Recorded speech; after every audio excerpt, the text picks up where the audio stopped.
Hello aspirants, இன்றைக்கி என்ன பார்க்க போகிறோன்னா அக்னிவீர் வாயு ஏர்ஃபோர்ஸ் எக்ஸாமில் என்னோடய ஃபஸ்ட்டு அட்டம்ப்ட்டில் நான் எப்படி ஃபேஸ் 1 கிளியர் பண்ணேன் அண்ட் என்னோடய ஸ்ட்ராட்டஜி என்னென்னு பார்க்க போகிறோம். நான் எழுதுனது ஒய் குரூப். இது வந்து அதர் தன் சயின்ஸ் குரூப். இதில் ஃபஸ்ட்டு ஃபேஸ் 1ல் வந்து 2 செஷன் இருக்கும் பேப்பரில். ஃபஸ்ட்டு ஒன்று ராகா ரீசனிங் ஆப்டிடியூட் ஜிஎஸ் இருக்கும் 30 மார்க்ஸ்க்கு. செகண்ட் வந்து இங்கிலீஷ் இருக்கும் 20 மார்க்ஸு. டோட்டலாக 50 மார்க்ஸ் 45 மினிட்ஸில் டைம் இருக்கும். நெகட்டிவ் மார்க் வந்து ஒரு கொஸ்டினுக்கு 0.25. நம்ம அப்ளை பண்ணோன்னே நம்மளுக்கு வந்து 1 to 2 மந்த்தில் வந்து நம்மளுக்கு ஃபேஸ் 1ஓட அட்மிட் கார்டு வந்துடும். அதில் வந்து நம்மளுக்கு டேட்டு, டைம், பிளேஸ் எல்லாமே மென்ஷன் ஆகும். நம்ம போய் எக்ஸாம் எழுதிட்டு வந்து தென் 30 to 45 டேஸில் நம்ம ஃபேஸ் 1 ரிசல்ட் வந்துடும். நாங்கள் எழுதுனது வந்து இன்டேக் 1 2026. அப்போ இருந்து நம்மளுக்கு வந்து தமிழ்நாட்டுக்கு தனி cut off, state wise cut off. So வந்து கட் ஆஃப் கம்மியாக இருக்க போகுதுன்னு சொல்லி ஏற்கனவே வீடியோலாம் பார்த்தோம். அதே மாதிரி இதில் வந்து 12.5 தான் கட் ஆஃப் இருந்துச்சு. இதில் வந்து நான் வந்து இங்கிலீஷில் வந்து 10 மார்க் எடுத்திருந்தேன். நார்மலைஸ்ட் ஸ்கோர் எனக்கு 14. ராகாவில் வந்து 15 எடுத்திருந்தேன். 18 என்னோட நார்மலைஸ் ஸ்கோர். டோட்டலாக 25 எடுத்திருந்தேன். எனக்கு 32 நார்மலைஸ்ட் ஆச்சு.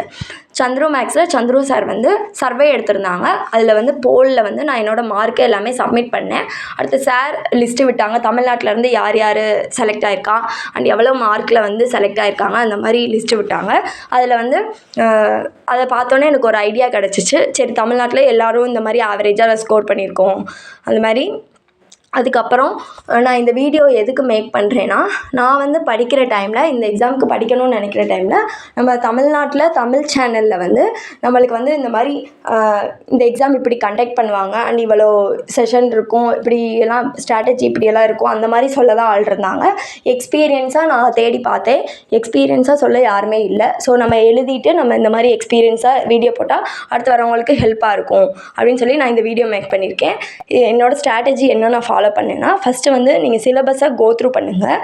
அதுக்கப்புறம் ரீசனிங் இங்கிலீஷ் தான் மெயின். முக்கியமாக இங்கிலீஷ் தான் மெயின். ஏன்னா அதில் தான் 20 வரப்போகுது, 20 கொஸ்டின். ரீசனிங் எல்லாமே மேக்ஸ் வந்து பேசிக்காக தான் இருக்கும். நம்ம வந்து ஜிஎஸ்க்கு வந்து நம்ம பிஒய்க்கு பார்த்துக்கலாம். நம்ம மோஸ்ட்லி எல்லாத்துக்குமே நம்ம பிஒய்க்கு பார்த்தா தான் நம்மளுக்கு ஈஸியாக இருக்கும். நான் வந்து என்னோடய ஸ்ட்ராட்டஜியில் நான் டெஸ்ட்டு புக் ஆப்பில் வந்து நான் டெஸ்ட்டு போட்டு பார்த்தேன். அதில் வந்து அதிகமாக எப்படி நோட் பண்ணி வச்சுக்கோங்க, எந்தெந்த டாபிக்ஸ்லேருந்து அதிகமாக கொஸ்டின் வந்திருக்கோ அதை நம்ம வந்து திரும்ப பார்த்தோன்னா நம்மளுக்கு அந்த மாதிரியே நம்ம ஸ்கோர் பண்ணிடலாம். ஈஸி தான். அதுக்கப்புறம் ஃபேஸ் 2க்கான அட்மிட் கார்டு எனக்கு வந்துச்சு. தேங்க்யூ.